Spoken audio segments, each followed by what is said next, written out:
आपका स्वागत है हमारी इस वीडियो में, जो कि प्रीलिम ट्रिक्स यूट्यूब चैनल पर चलाई जा रही है। और इस वीडियो के माध्यम से मैं बताना चाहूँगा कि जो यूपीएससी 2022 या उससे भी 23-24 वगैरह को देने वाले हैं और जो यूडब्ल्यूएस कैटेगरी से बिलोंग करते हैं, तो इस वीडियो को अंत तक देखें। इससे उनके पूरे डाउट्स क्लियर और जो भी अपडेट हैं यूपीएससी में ईडब्ल्यूएस से रिलेटेड वो मैं क्लियर कर दूंगा। और मैंने यूपीएससी सीएससी 2022 का नोटिफिकेशन ओपन किया है, आप भी इसको ओपन कर लें और ईडब्ल्यूएस से रिलेटेड जितनी भी इंफॉर्मेशन है वो पूरी पढ़ लें, जिससे कि फर्दर फ्यूचर में आपको कोई दिक्कत ना हो। और एक और चीज़ मैं बताना चाहूँगा कि अगर आपने ईडब्ल्यूएस लगाया है और आपने पीटी और मेंस क्लियर कर लिया है, तो इसका वेरिफिकेशन इंटरव्यू के टाइम होगा। और यदि आपने कुछ उसमें मिस्टेक या फिर उसका फॉर्मेट सही ना हो, या फिर सिलेक्शन होने के बाद भी कुछ लोगों को सर्विस अलॉट नहीं की जाती है ईडब्ल्यूएस के चलते, तो आप उसके मतलब पहले से ही आप सतर्क रहें। और जो भी चीज़ डिमांड फुलफ़िल करती हैं, जैसे कि उसका फॉर्मेट मैं इस वीडियो में बता दूंगा आपको, उसी के अकॉर्डिंग चलें। तो सब हम डिस्कस कर लेते हैं कि ईडब्ल्यूएस का रोल कहाँ पर है। आप इस वीडियो को अंत तक देखिए।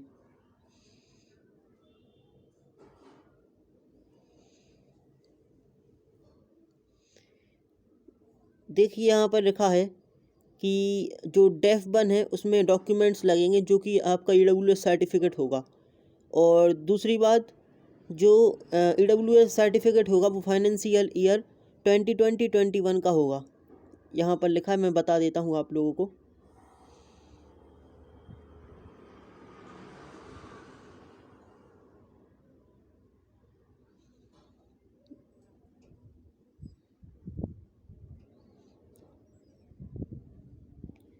यहाँ पर आप आगे आइए, यहाँ पर आपको मिल जाएगा।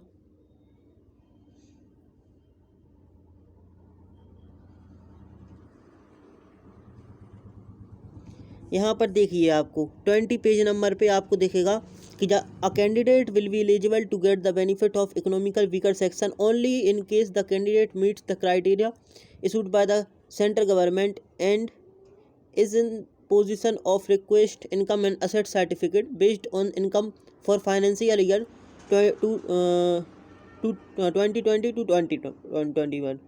मतलब कि फाइनेंशियल ईयर इसके अकॉर्डिंग आपका इनकम और असेट सर्टिफिकेट बना होना चाहिए यूपीएससी 2022 के लिए। यदि आपका सर्टिफिकेट फाइनेंशियल ईयर 2021 और 22 का है तो वो वैलिड नहीं है और वो मान्य नहीं होगा, सिर्फ जे सर्टिफिकेट मान्य होगा। अब अपन देख लेते हैं कि ईडब्ल्यूएस का फॉर्मेट किस प्रकार होना चाहिए। तो आप भी डीओपीटी की वेबसाइट से इसको देख सकते हैं।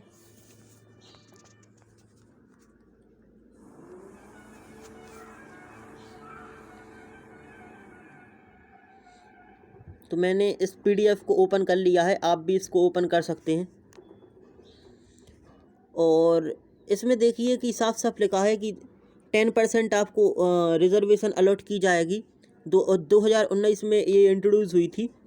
उसके साथ साथ यहाँ पर लिखा है कि इसका क्राइटेरिया क्या होना चाहिए। क्राइटेरिया को आप बहुत ध्यान से पढ़ लें और इसमें कोई भी मिस्टेक नहीं होना चाहिए, क्योंकि यदि आपका सिलेक्शन भी हो जाता है तो भी आपको सर्विस अलॉट की जाने में बहुत ही दिक्कत हो सकती है। इसलिए आप पहले से ही इसको माने आइडेंटिफाई करके या इन्फॉर्मेशन होगी तो आपको बहुत ही बेनिफिट होगा। 4.1 आप पढ़ सकते हैं। People who do not covered under scheme of reservation of SCs, ST, OBC whose family income has gross annual income below 8 lakh rupees are to be identified as EWS for benefit of reservation income shall also include income from all sources, salary, agriculture, business, profession for the financial year prior to year of application। मतलब कि जो लोग की income 8 lakh से कम है, पूरी income को include करके, वो एलिजिबल है ईडब्ल्यूएस के लिए। और वो उस फाइनेंशियल ईयर के अकॉर्डिंग ही होनी चाहिए। जैसे कि जो बंदा 2022 के लिए 2022 के लिए अप्लाई कर रहा, तो उसका फाइनेंशियल ईयर सर्टिफिकेट का 2020-21 का होना चाहिए, 20-21 का। तो ये आप ज़रूर ध्यान रखें। और दूसरी बात, ऑल्सो पर्सन फ्रॉम ओन्स और पोजेस एनी, मतलब कि आपको दूसरा क्राइटेरिया फॉलो करना होना चाहिए जब भी आप ईडब्ल्यूएस के लिए एलिजिबल हैं। और एक चीज़ और मैं बताना चाहूँगा, आप फेक सर्टिफिकेट बिल्कुल भी ना बनवाएं करप्शन के चलते, क्योंकि यदि बाद में आपका वेरिफिकेशन हो जाता है और फिर आपको सर्विस अलॉट नहीं की जाएगी और आप एग्ज़ाम से डिबार्ड हो जाएंगी और आपको एग्ज़ाम भी फिर से देने नहीं मिल सकता। इसलिए फर्स्ट पॉइंट को पढ़िए, तो यहाँ पर लिखा है जो कि 5 acres of agriculture land and above, मतलब कि 5 एकड़ का लैंड हो सकता है, उससे कम हो सकता है लेकिन ज़्यादा नहीं चलेगा। Residential flat of 100 square feet and above, third residential plot of 100 square yards and above in notified municipality, मतलब कि सिटी साइड 100 स्क्वायर का प्लॉट होगा या फिर उससे आगे, तो आप इसके एलिजिबल नहीं हैं, उससे कम ही होना चाहिए। और जो पंचायत इलाका है, मतलब कि ग्रामीण क्षेत्र या फिर अदर देन नोटिफाइड, वहाँ से 200 स्क्वायर फुट का भी हो सकता है। अब यहाँ पर 4.2 में आप जब जाएंगे तो यहाँ पर लिखी है फैमिली की डेफिनेशन, कि फैमिली आखिर है क्या। तो इसमें लिखा है the property held by family in different location और different places would be clubbed by applying the, मतलब कि सबको क्लब किया जाएगा और डिटरमाइन की जाएगी कि आपका स्टेटस है EWS का कि नहीं। 4.3 में आप देख सकते हैं कि the term family for this purpose will include the person who seeks benefit of reservation his और her parents siblings below the age of 18 age also his और her spouse and children below the age of 18 years. ठीक है। अब fifth को देख लीजिए आप, income and asset certificate issuing authority and verification of certificate.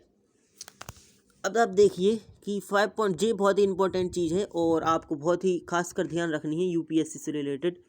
इसमें लिखा है the benefit of reservation under EWS can be availed upon production of income and asset certificate issued by competent authority.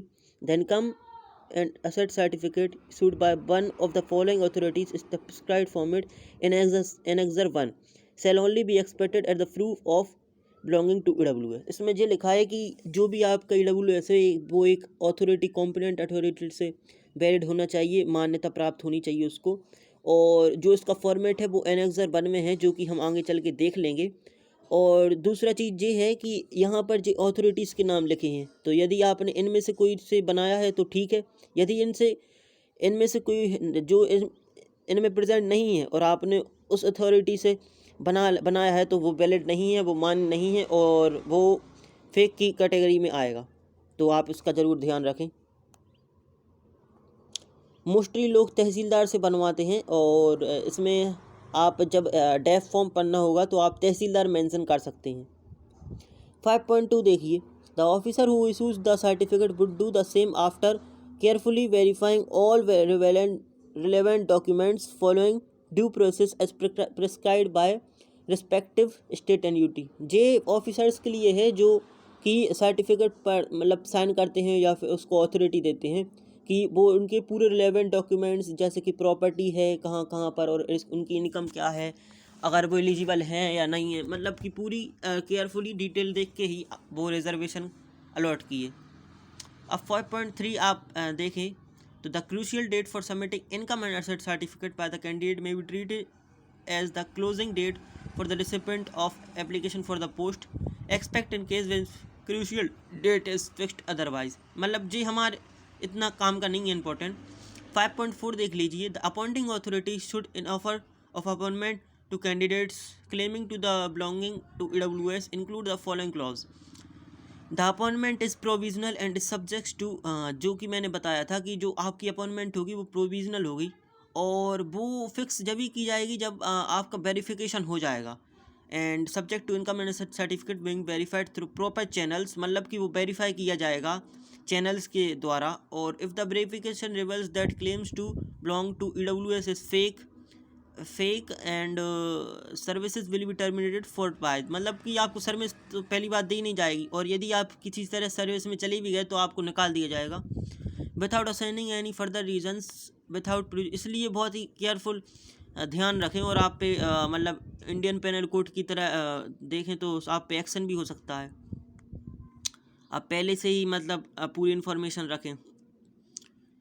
The appointing authority should verify the veracity of income and asset certificate submitted by the candidate through certificate issuing authority, मतलब कि जो DOPT है वो certified certificate जो issuing authority है वो उससे verification कराएगी। यदि वो मान्यता प्राप्त है और मतलब कि वेरिफिकेशन ट्रू निकला तो आपको सर्विस अलॉट की जाएगी। अब 6 देखिए जी, अफेक्टिंग रिजर्वेशन है, मतलब जितने हमारे काम का नहीं है। 7th भी नहीं है काम का, 8th भी नहीं है, 9th देख लेते हैं। Every government establishment shall appoint a senior officer of the department as grievance redressal officer. 9.2 Any person aggrieved with any matter relating to discrimination in employment against EWS may file a complaint with the grievance redressal officer of a respective government establishment. The name, designation and contact details of grievance redressal officer may be displayed prominently on website in office and concerned establishment. 10th देखते हैं। 10th भी उतना काम का नहीं है हमारे। हाँ, अब मेन चीज़ पे आ जाते हैं जो कि है फॉर्मेट EWS का। तो यहाँ पर आप देख सकते हैं, आप अपना सर्टिफिकेट को उठाकर कि यदि इस फॉर्मेट है तो बहुत ही अच्छी बात है और बहुत ही वैलिड होगा। और थोड़ा बहुत इसमें मतलब कहीं पर कुछ डिफरेंट हो सकता है रिस्पेक्टिव स्टेट्स के लिए। जैसे कि गवर्नमेंट कोई मध्य प्रदेश का निवासी है तो गवर्नमेंट ऑफ MP यहाँ पर लिखा होगा, यहाँ पर लिखा होगा MP, गवर्नमेंट ऑफ MP। और यहाँ पर लिखा होगा name and address of authority issuing the certificate, मतलब यहाँ पर अथॉरिटी का नाम जैसे ऑफिस ऑफ तहसीलदार हो सकता है, और उसका एड्रेस लिखा होगा सागर मध्य प्रदेश, या फिर जो कि दूसरे ज़िला से बिलोंग करते हैं भोपाल, इंदौर, तो यहाँ पर अथॉरिटी और उसका एड्रेस का नाम। अब आगे बढ़ेंगे तो यहाँ पर होती heading income and certificate to be produce by economically weaker section. यहाँ पर आपका बहुत मोस्ट इंपॉर्टेंट सर्टिफिकेट नंबर होगा और जे कब इशू किया गया उसकी डेट होगी। हाँ, दूसरी बात मैं बताना चाहूँगा, यहाँ पर लिखा रहता है वैलिड फॉर ईयर, मतलब कौन सी ईयर के लिए। यदि आप 2022 के लिए दे रहे हैं तो यहाँ पर होगा 2021-22, और जे कितने कौन से फाइनेंशियल के बेस पे होगा 2020-21। तो आप जे बहुत ध्यान रखें। और फिर आगे बढ़ेंगे अपन, तो यहाँ पर होगा आपका नेम, यहाँ पर होगा आपका फादर्स नेम, या फिर आप इसमें देख सकते हैं डॉटर वगैरह जी सब। आप मैं इसको एक तरीके से लेकर चल रहा हूँ।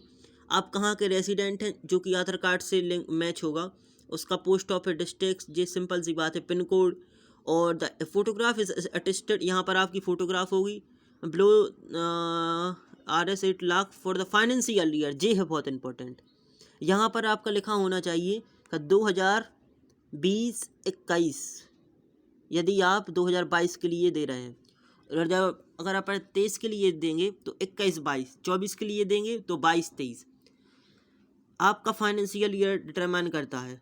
हिज और family does not own possess any, मतलब कि जी हमने पहले भी डिस्कस किया था कि जे अपन पोजेस नहीं करते और EWS की श्रेणी में आते हैं। सेकंड चीज़ देखें तो श्री, मतलब आपका यहाँ पर नेम होगा, और बिलोंग्स टू जनरल कास्ट, यहाँ पर आप जनरल से बिलोंग करते होंगे, सामान्य सी बात है जब भी आपको EWS मिल रहा है। Which is not recognised as SC ST and other backward caste central list. तो ये है आपका सर्टिफिकेट, और इसको आप कॉम्पिटेंट अथॉरिटी से बनवा लीजिए। और यहाँ पर होगा signature with seal of office, यहाँ पर जो भी अथॉरिटी, जैसे मान लीजिए फॉर एग्जांपल आपका इशू तहसीलदार ने किया तो यहाँ पर तहसीलदार के सिग्नेचर होंगे, उसकी सील होगी और डेजिनेशन। यहाँ पर आपकी फ़ोटोग्राफ लगी होगी, और ये आपका पूरा हो जाएगा सर्टिफिकेट। तो आपको यदि ये वीडियो अच्छी लगी होगी तो आप सब्सक्राइब कर लीजिए, प्लीज़ सपोर्ट कीजिए, लाइक कीजिए।